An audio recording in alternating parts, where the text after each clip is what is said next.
Well, you've made it to week 2, and in this week we'll be looking at the customer approach. We'll define that a little bit more, what I mean by that, and talk about some of the controversy surrounding that concept.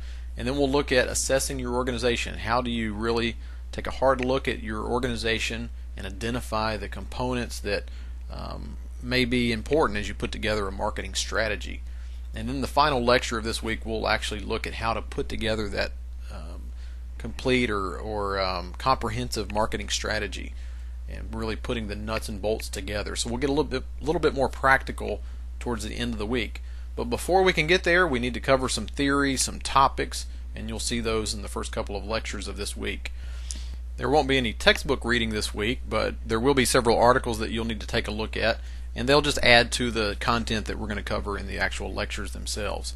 As always, if I'm not clear about something or you're still unsure about a particular topic, please ask me those questions on the discussion board, or send me an email, or certainly give me a phone call. In some of this week's material, we'll be talking a lot about a customer. In fact, the first lecture of this week, lecture 3, is called the customer approach, and so we'll be using that kind of terminology.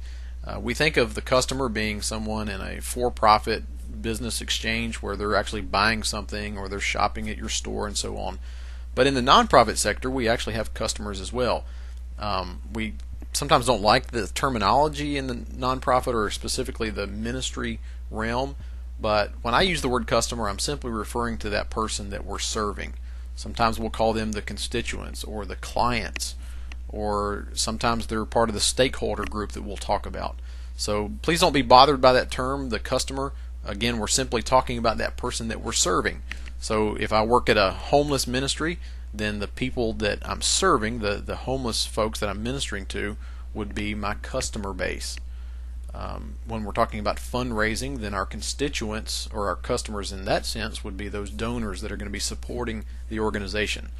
So if any of that's ever unclear, please let me know. But don't be bothered by that terminology, especially when it shows up in maybe an article or in textbook reading throughout this class.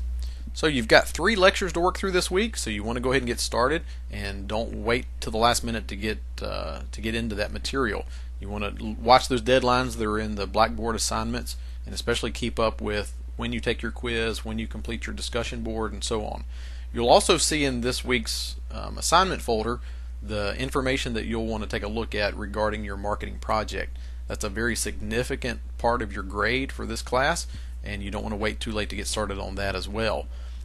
You'll already be able to at least get a preview of what that's going to look like as you work through week 2 material, and then over the next 3 weeks you'll put all those pieces together and turn in a final project that again is a very significant part of your grade. So please don't wait, don't delay on getting started. So with that said, have a great week, God bless, and stay faithful.